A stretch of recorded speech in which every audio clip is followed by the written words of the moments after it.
Have you noticed that your ability to focus drastically goes down if you consume a lot of short form content and this hyper dopamine trigger content with a lot of sound effects, with a lot of cuts and a lot of visuals and this stimulation? It's just like, yes, you get a rush when you watch it, but you don't actually learn anything. It's basically just a drug that is depleting you from your attention and your dopamine.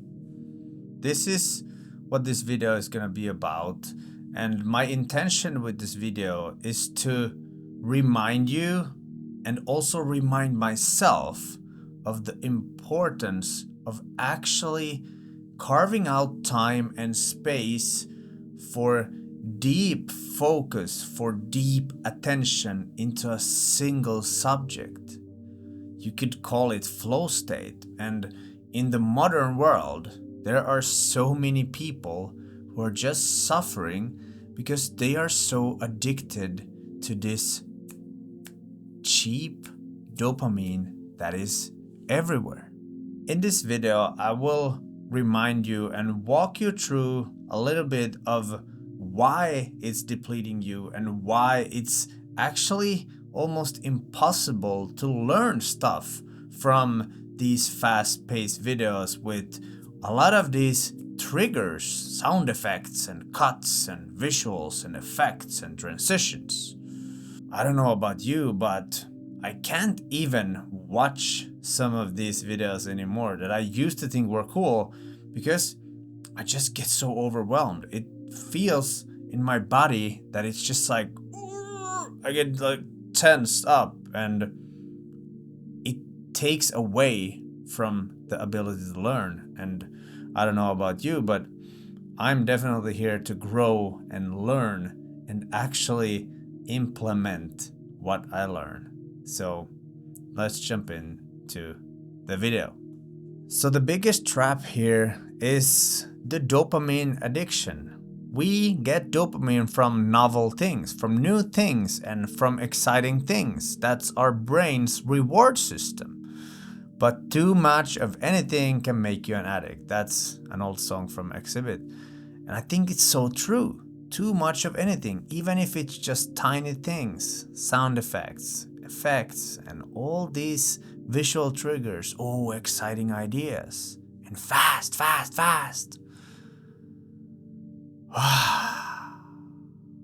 That's the feeling you get from consuming an hour, 2, 3, 4 doom scrolling.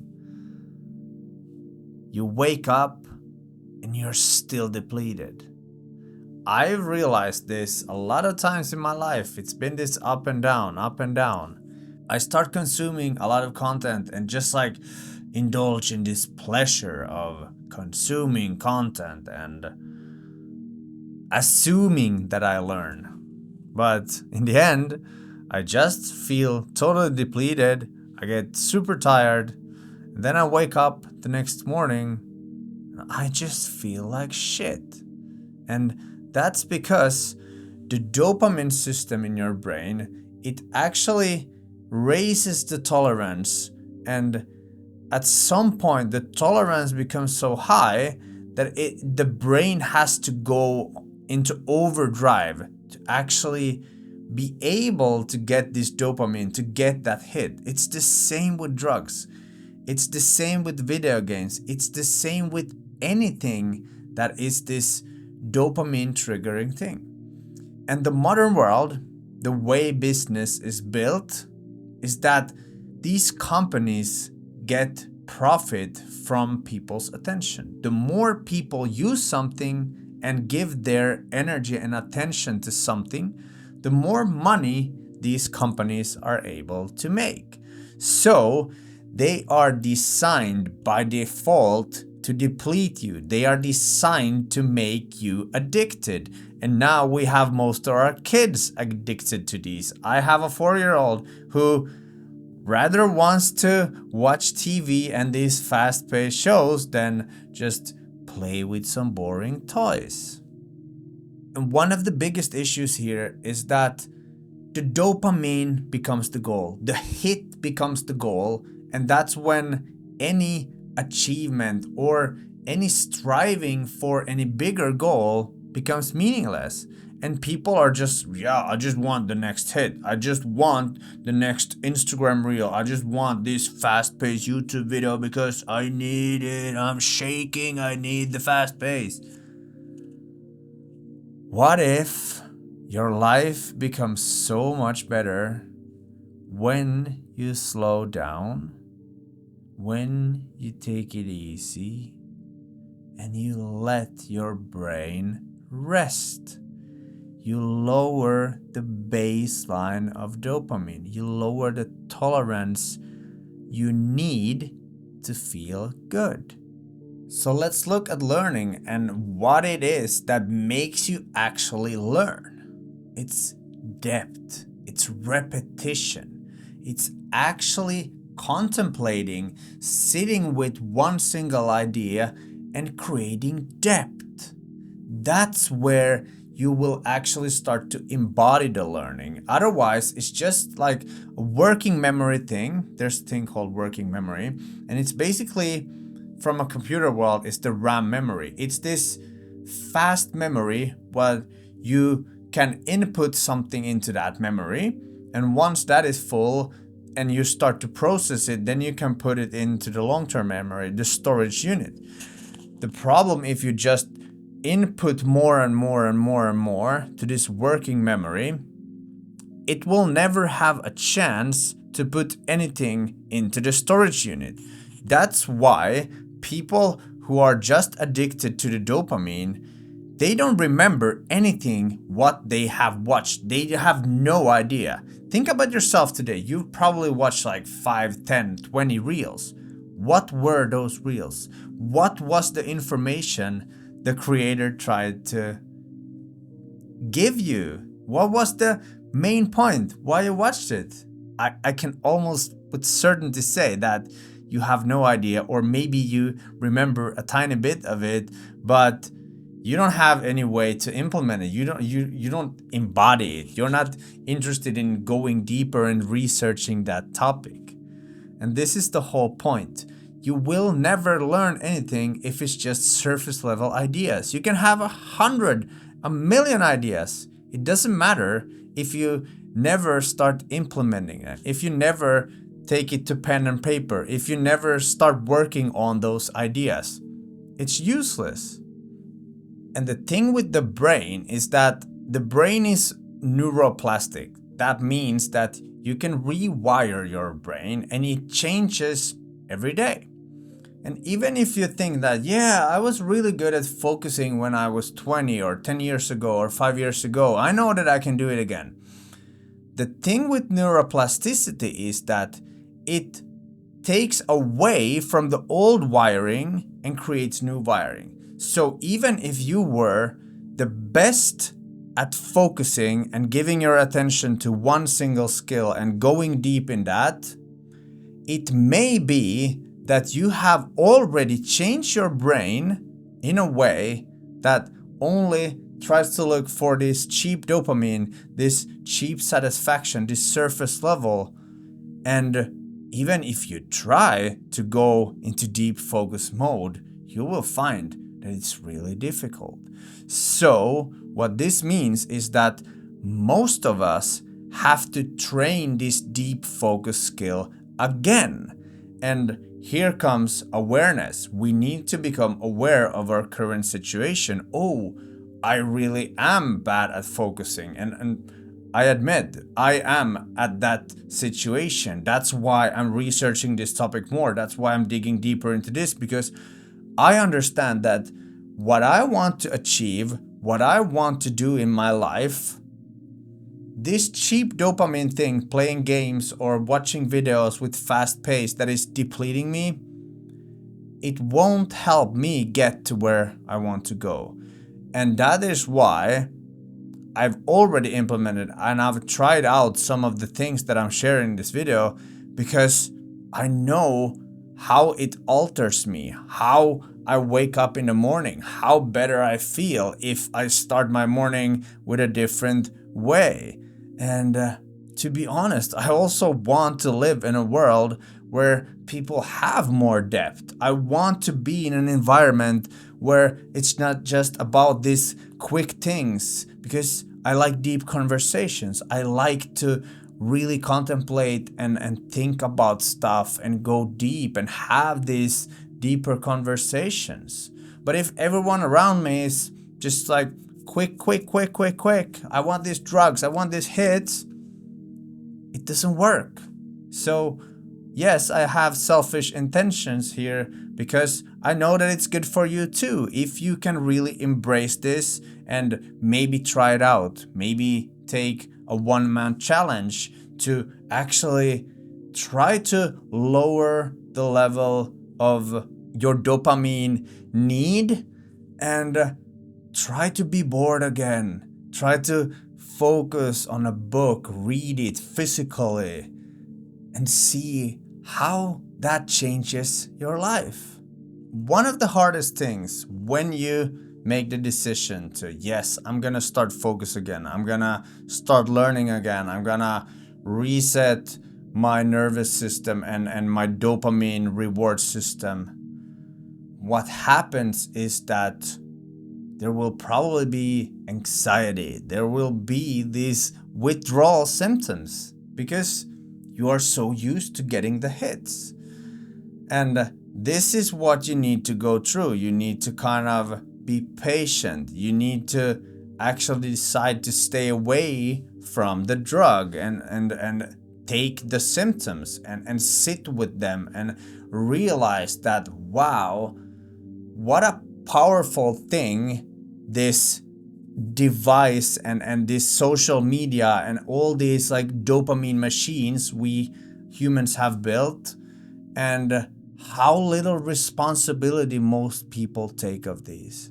And if you look at really big achievers, they're like, we don't do that. That's like, it's low level shit to just doom scroll on Instagram and be like a person who is being led wherever the social media algorithm says they needs to go. If you go on a public bus, you will see almost everyone just scrolling on their phone. I don't say that is bad. I don't say that it's better to not do it.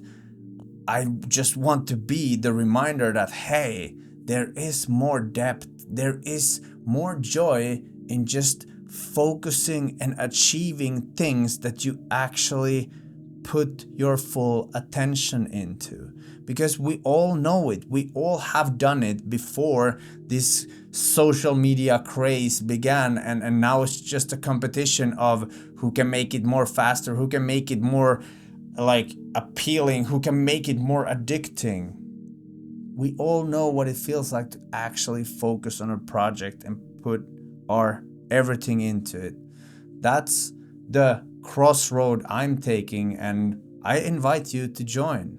So now you know why and what the whole dopamine addiction thing is.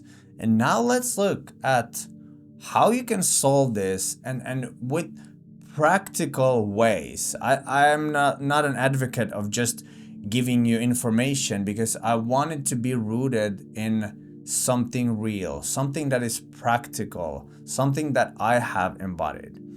And the first thing, you all know this, is that you start your morning with some kind of work. You don't take your phone. You don't start playing the game. You don't scroll Instagram or TikTok or whatever your preference is.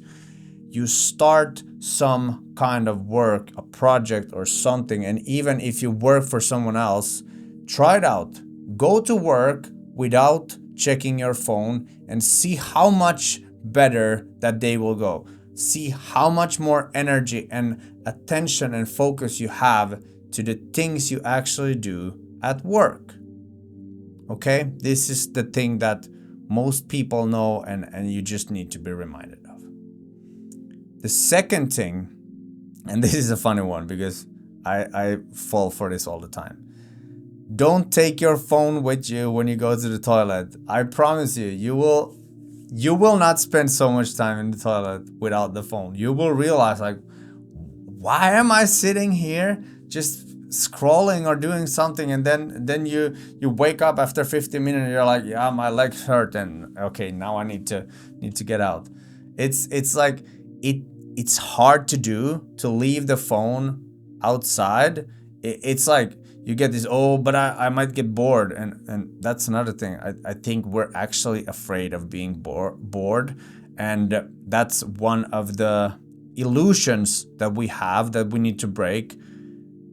You don't have to be afraid to be bored.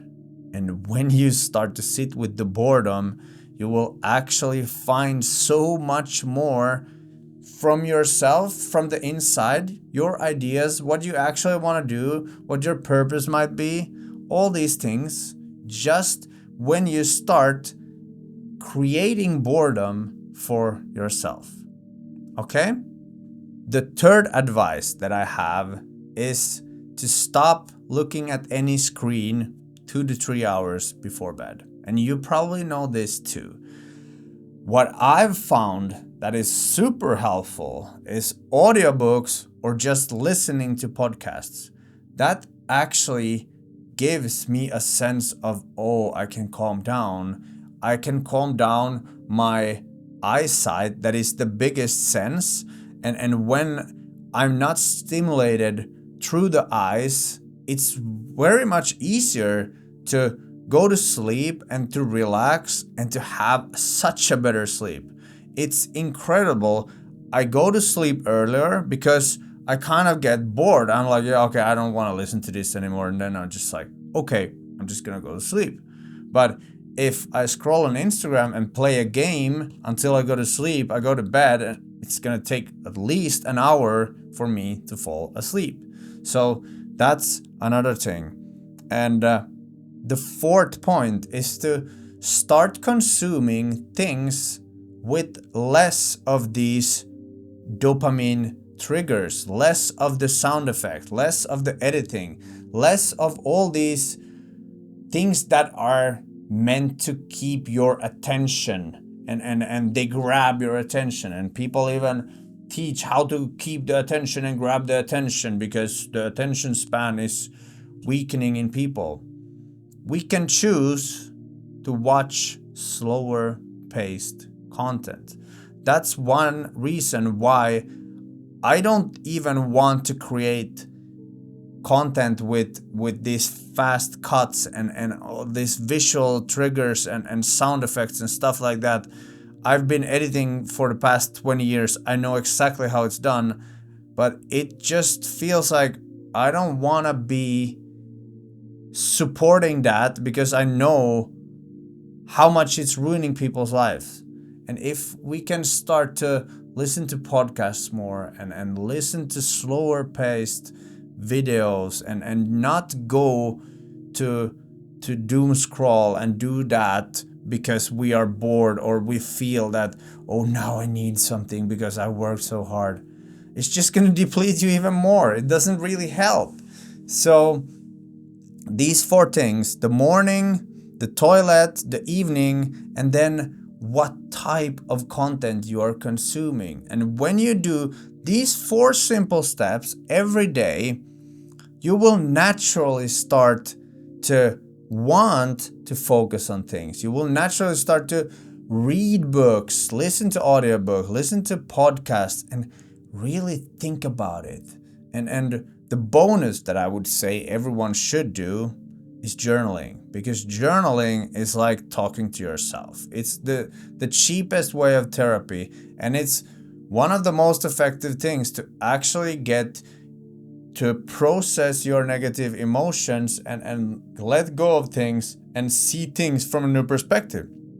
Sometimes when I start journaling, I don't even know where it's going, and I just keep writing, and I'm like, wow, this really helps, because I didn't even know that these things are bothering me, and they just kind of come out from that. And journaling is also a low dopamine exercise, so you also lower the baseline of dopamine to be needed to feel good. Oh, and one more addition: go on daily walks. Go on daily walks in nature.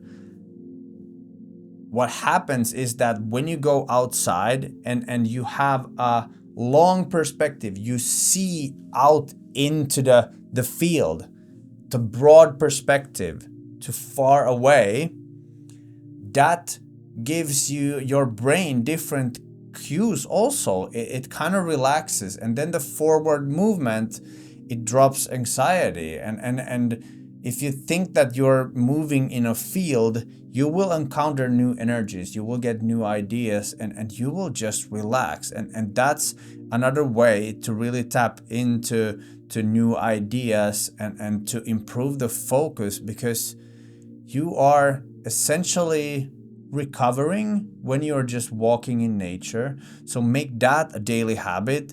In addition to what I've told you in this video, your life will change completely, and you will see that you will want to build stuff, you will want to do stuff for yourself, and you will eventually move out from consumer to producer. And that's where you will actually create a meaning in your life, because you're not this endless consumer anymore.